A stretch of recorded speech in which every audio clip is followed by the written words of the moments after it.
but really not about the NBA. We know the NBA is about to end, and because of you last year and a couple of people that I met this year talked about it big time.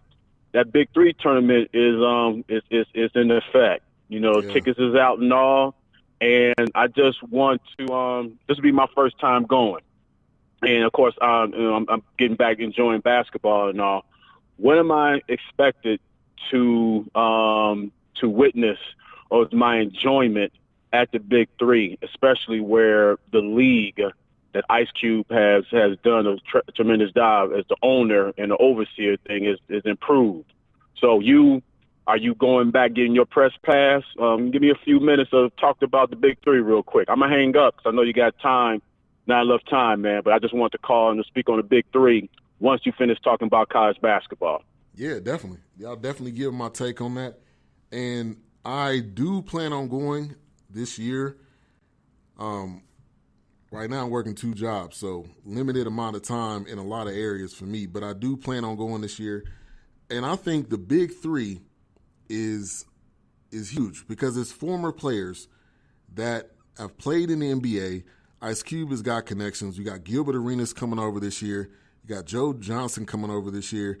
And what you can expect is entertainment. And you're going to get, I think, 6 or 7 games, because, no, not 6 or 7 games, probably 4 games or so.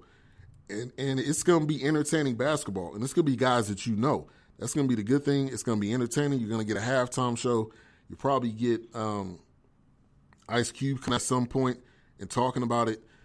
But this is a genius idea that I don't ever see it going away, because it is entertaining, and it's former players that we've seen. It's half court. They got a 4-point shot, and it's going to be definitely worth your while. So I think you're going to enjoy it 100%, and it's going to continue to grow. And plus, you can go from city. He goes from city to city. So you don't have like the New Orleans Pelicans. You don't have San Antonio Spurs. You have names of teams, and you have reputable people that are coaches, and you have Mike Rappaport on the sideline commentating and doing kind of a walk up and interview people. So I think you're going to love it.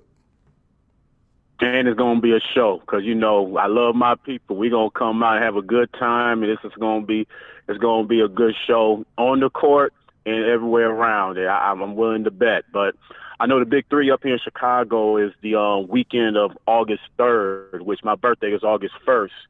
So that's going to be my birthday present to myself, kicking it. And I'm looking forward to it, man. But I knew last year that you went.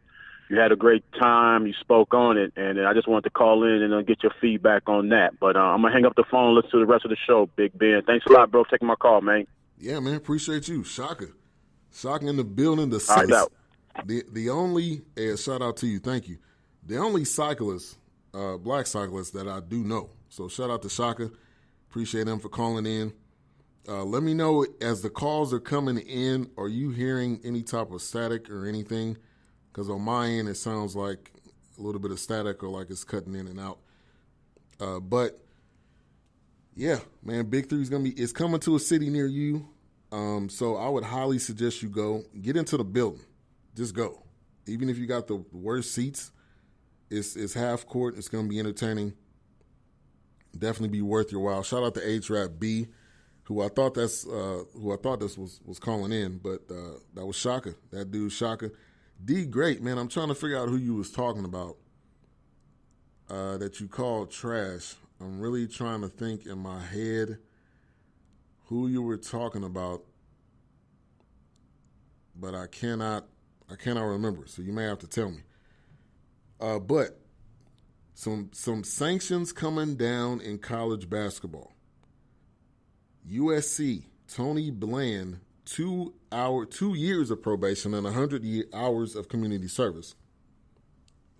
And then on the flip side, you got Emmanuel Book Richardson receiving a prison term of 3 months.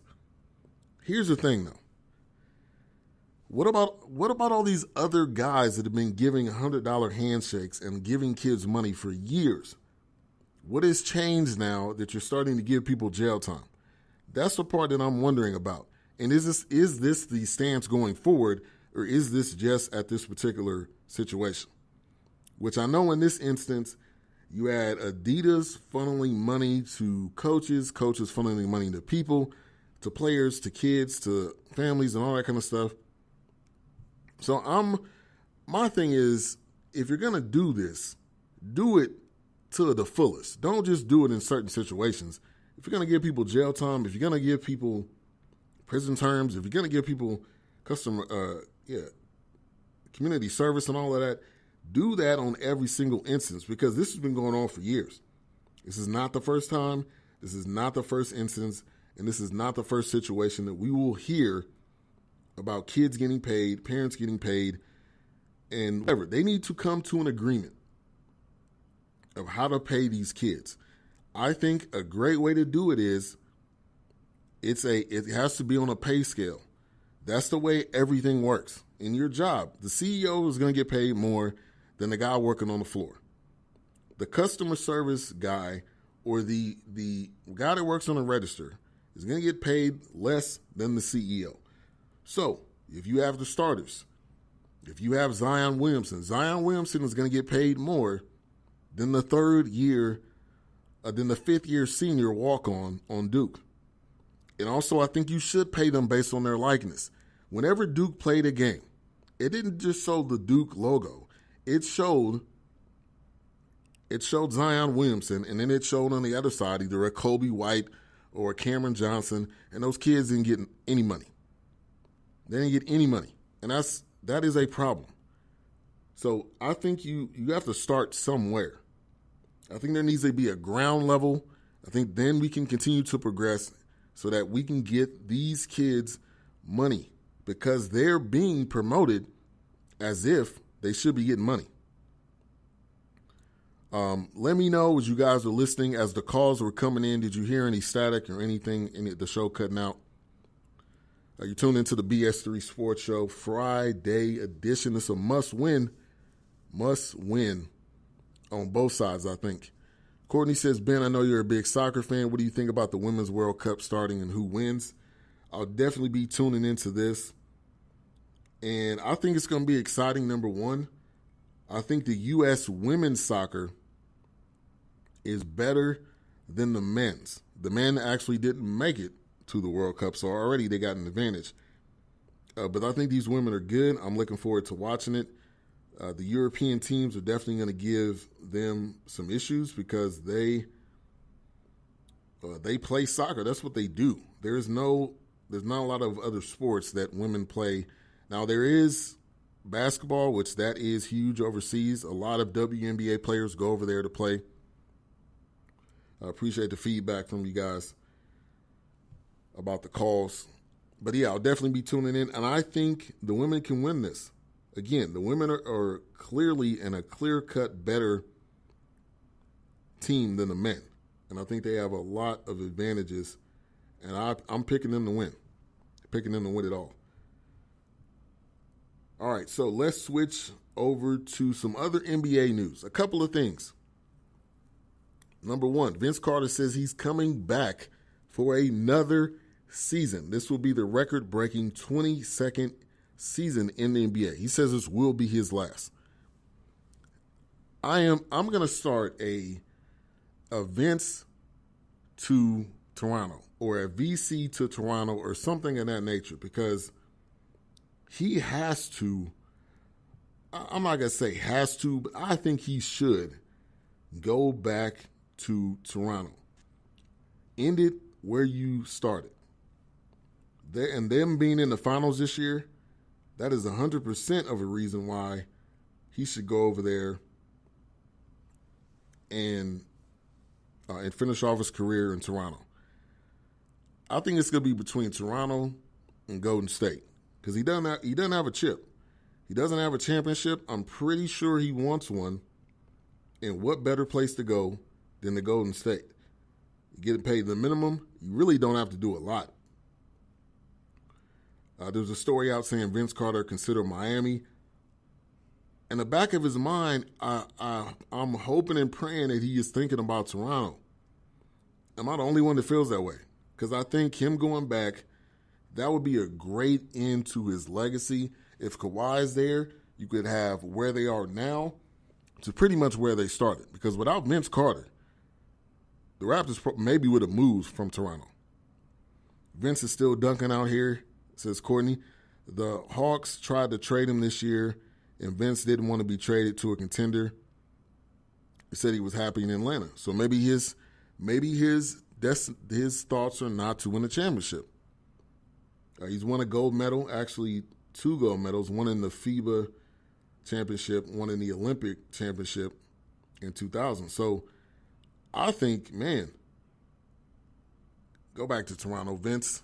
Anybody that's got maybe I need to hit somebody up at North Carolina that can give him a phone call. How about North Carolina with Jordan end it where it started? Good point. I like that too. I like storylines, man. I like storylines. I like to see people's career end on a high note. Not a low note, but a high note. So we'll see what happens with Vince. He said this is his last year. He'll after the next year, he would have played, or he will be, the words I'm looking for,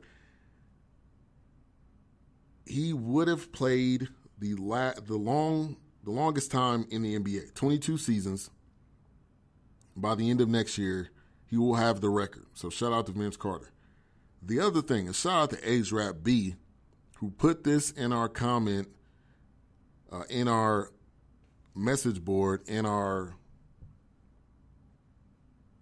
Facebook Messenger before it came out. Brooklyn is high on Kyrie, and Kyrie is high on Brooklyn. And the move that they made was trading Allen Crabbe, their number 17th pick, to Atlanta for Taurean Prince. This frees up money. Also, this gives Atlanta 3 first-round picks. So shout out to the ATL for doing their thing, getting these picks. Because when you get picks, you got a potential to get high-caliber players, especially in the first round. Second round is probably less than 30% that you're going to get a star. But they're going to be trying to sign, obviously, D'Angelo Russell. That's no surprise. They're definitely going to do that. But if they don't get D'Angelo Russell, they have 2 max contracts they can offer. And again, shout out to H-Rap B for breaking that news. But Brooklyn is looking serious. Brooklyn trying to snatch up KD and Kyrie, says Courtney. But why is Brooklyn becoming like this destination? And is Kyrie truly saying he wants to go to Brooklyn? Now, I don't know. But if they get 2 stars there, they could definitely be on the rise. If they add 1 star to D'Angelo Russell, they're still going to be on the rise. But I thought that was very telling that they are ready to go in on Kyrie, and it looks like KD. And these injuries, I think that was Cool Sale or somebody that said it. These injuries are going to affect their contracts. I think if KD does not play, I think that could affect his contract. Also, if Kawhi, if they win this championship, I think Kawhi will stay. If they don't, I don't know. I think he may leave. But the city loves Kawhi. So if he's going by feelings, he would stay. If he's going by money, maybe he goes somewhere else. I don't know. Poor Knicks fans, and Atlanta will be moving up. Travis Slank said he didn't want to add 5 rookies, so look for them to be moving up and trading away some of those picks. Great insight right there, Mo Cheese. Appreciate that. Also, there was a report coming out that Kyrie's all but gone. And then Danny Ainge comes out and says there's no indication Irving plans to leave the Celtics. I think he's leaving, though. Okay? I think he's leaving for a couple of reasons.